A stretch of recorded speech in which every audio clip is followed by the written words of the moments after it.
auto legai. C'est une tautologie. Après ces choses, ce sont les mêmes choses. Je connais ton orgueil. Dans nos nations, vous ne pouvez pas être très intelligent. Vous ne pouvez pas. Il faut vous cacher. On vous amène chez des féticheurs. On vous amène chez les sorciers.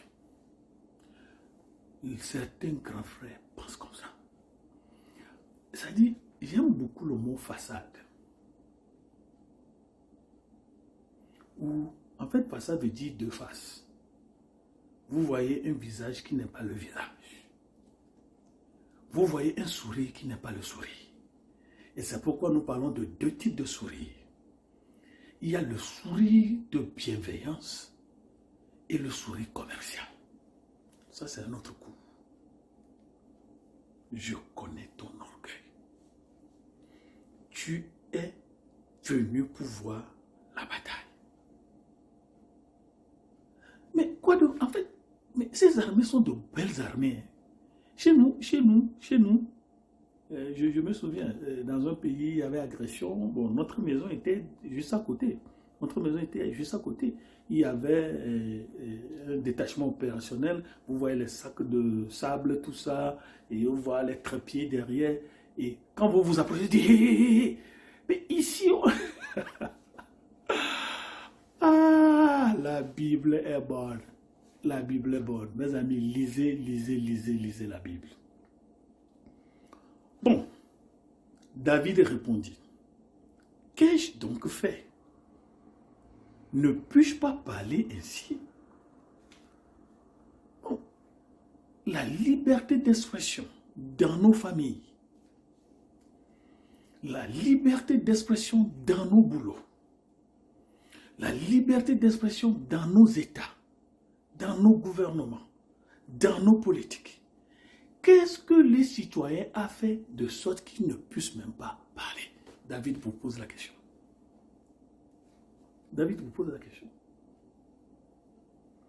David est sur le terrain de la guerre à dessein.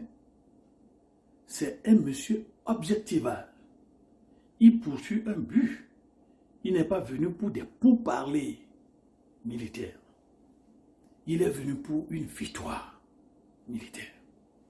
Alors il se détourne. C'est-à-dire, il y a des amis qui vous perdent du temps. Il faut les laisser. Je dis ça aux gens. Vous n'avez pas besoin d'avoir certaines personnes comme des amis.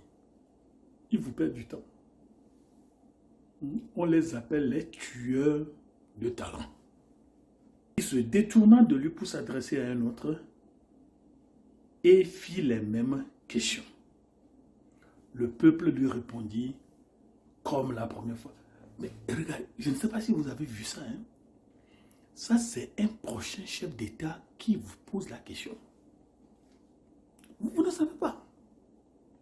Vous voyez un berger. Vous voyez un grefton, un soldat sans grade. Mais vous ne savez pas que c'est le prochain président de la République qui vous parle comme ça. Et le jour viendra où il va vous appeler au bureau et dire, vous saurez dire, oh, Excellence, Monsieur le Président, toutes nos excuses, ça va, vous ne savez pas. Allez nettoyer le carreau. Lorsqu'on eut entendu les paroles prononcées par David, on les répéta devant Saül, qui le fit chercher. Il faut bien suivre, hein? Faut bien suivre. À la guerre, il y a l'intelligence. Avant, c'était des cavaliers. Ils portent le drapeau de l'armée, ils vont se promener, ils vont de l'autre côté, ils voient ce qui se passe. Vous n'avez pas le droit de les tuer. Ça, ce sont des consignes de guerre. Ils vont revenir vous dire, bon, les gens sont à telle position, ils sont ici. Leur ennemi aussi, leur aussi va venir. Bon, il y a aussi les rapporteurs de guerre. Et il y a des services chargés du rapportage au chef de l'État, chef de guerre. Ils ont rapporté la chose à David. Pourquoi? Il a posé une question, vous avez déjà répondu. Que ferez-vous à celui qui va tuer Goliath? On a déjà dans la réponse, mais pourquoi a-t-on rapporté ceci au chef de l'État? Mais Saül savait déjà qui est David. Alors, David dit à Saül, Excellence, monsieur le chef de l'État, que personne ne se décourage à cause de ce Philistin. Ton serviteur ira se battre contre lui. Je me propose un rançon pour plusieurs, l'image de Jésus. Il faut suivre. Ésaïe 6, qui vais-je envoyer et qui ira pour nous? On dit, il y a eu du silence au ciel. Et une voix se fit entendre, me voici, envoie-moi. Ça, c'est la parole de Dieu lui-même qui répond à la parole de Dieu, qui est devenu Dieu et Jésus. Ici, David se donne comme rançon pour plusieurs. Saül dit à David, tu ne peux pas aller te battre avec ce Philistin, car tu es un enfant. Il est un homme de guerre dès sa jeunesse. Parce que le chef de l'État lui-même ne connaît pas les expériences de David. Il a lu le curriculum vitae. Dans mes cours de sciences organisationnelles, leadership organisationnel, j'ai demandé aux organisations, ne demandez plus aux gens de faire des curriculum vitae. Nous vous écrivons ce que vous voulez lire. Mais il faut faire ce que nous appelons la socialisation anticipatoire.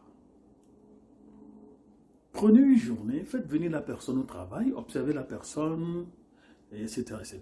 Un autre coup. Mais tu es un petit.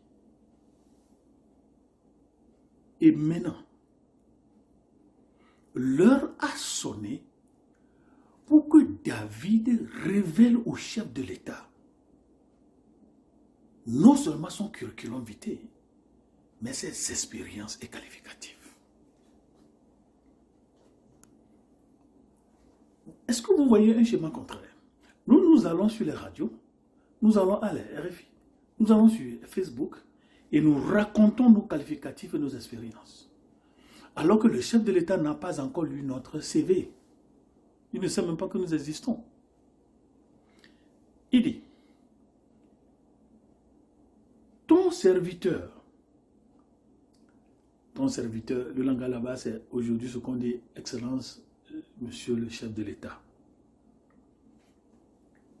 faisait paître les brebis de son père. Je suis un professionnel berger. Alors, monsieur le chef de l'État, quand un lion ou un ours venait en enlever une du troupeau, je courais après lui, je le frappais et j'arrachais la brebis de sa gueule. J'ai publié un livre sur ceci, sur Amazon. Vous pouvez chercher le symbolisme politique. Cherchez. Alors, David va faire écarquiller les yeux du chef de l'État. Il dit, mais, excellent monsieur le président, je suis un vétéran de guerre. Je suis un ancien combattant. On était à la guerre en Indochine. Hein? Mais on faisait partie des tirailleurs bananiers, les tirailleurs sénégalais. Mais j'ai fait 5 ans en Algérie. Mais tout récemment, on a joué l'armée américaine à Mossoul, en Irak. On a tué des lions militaires, on a tué des ours militaires. On sait comment courir sur un champ de bataille, excellent monsieur le président. Et nous sommes même allés dans des maisons arracher des victimes de guerre. Voilà, il parle alors au chef de l'État. C'est-à-dire, Excellence, monsieur le président, ne voyez plus le petit en moi. Ça, c'est terminé. vous allez voir que l'enfant va commencer par parler alors en prochain chef d'État. Excellence, monsieur le chef de l'État, avec tout le respect que je vous dois, je sais tuer un lion. Lui là, il est moindre qu'un lion. Excellence, porte-parole du gouvernement, je ne suis pas un enfant. Je ne suis pas un innocent militaire. J'ai tué des ours. Et lui là, il n'est pas un ours. Et pour vous prouver ce que j'ai dit, imaginez, Excellence, monsieur le chef de l'État, une brebis dans la gueule d'un lion. Comment prendre ce lion-là et arracher la brebis? Ça, c'est l'équation. Ça c'est la vidéo de mes compétences que je vous joue. Regardez ça. Ils sont sur son téléphone, il joue ça. Lui-même, il a fait un selfie. On dit non, selfie, une selfie. Oh. Monsieur le chef de l'État, vous voyez.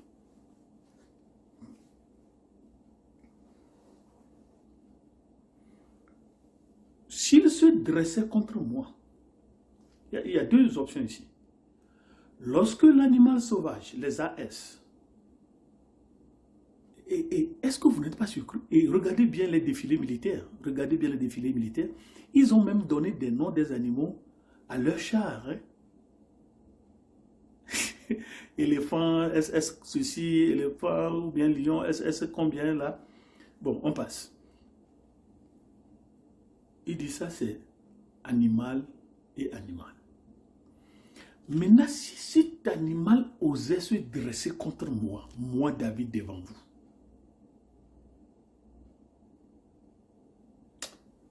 je le saisissais par la gorge, je le frappais et je le tuais.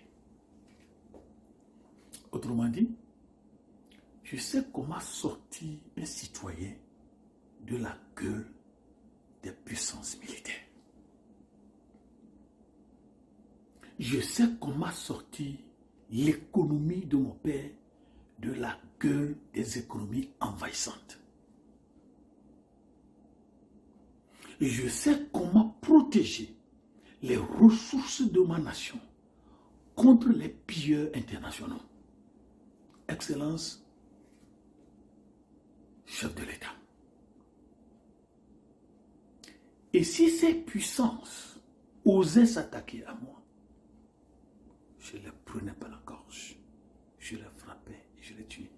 Et lui là, Goliath, il n'est même pas un lion, il n'est même pas un ours.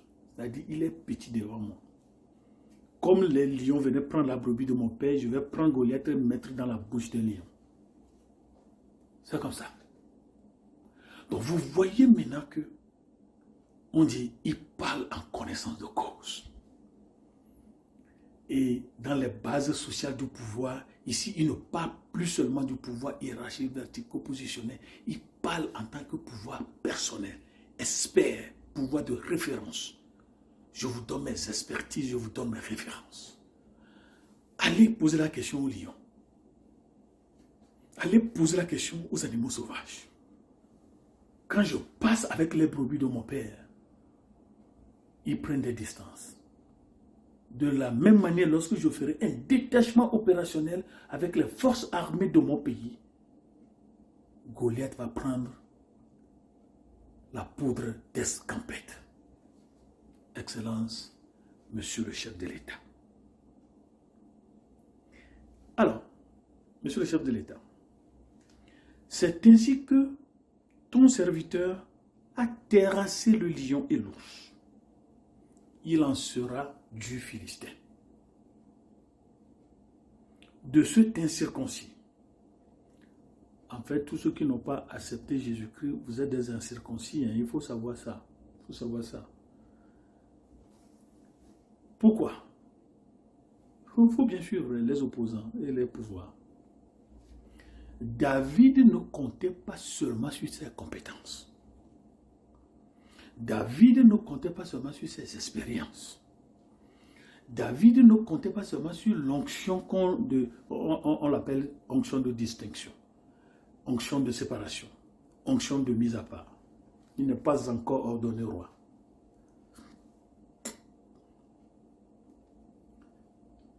Pourquoi je veux le gagner? il a insulté l'armée du Dieu vivant. Si l'Afrique pouvait savoir que tout ce que la colonisation a fait là, c'est une insulte à Dieu, on les aurait déjà vaincus. Des gens qui viennent au nom de Dieu, tuer au nom de Dieu, est-ce qu'ils sont de Dieu? Excellence, Monsieur le chef de l'État salue. D'ailleurs, son père s'appelle Kish. Excellence, Kish, Saül, Excellence, Monsieur le Président de la République.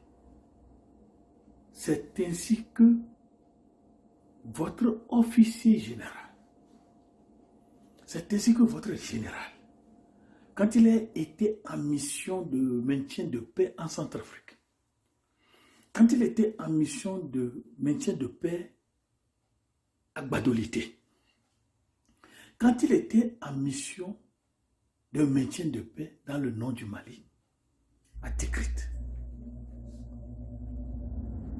il a terrassé des lions et des ours. Et ce monsieur-là, Goliath, est plus petit que ces gens-là. Et la der, il a insulté l'Éternel des armées. Au nom de ces choses, je sais que je vais le vaincre.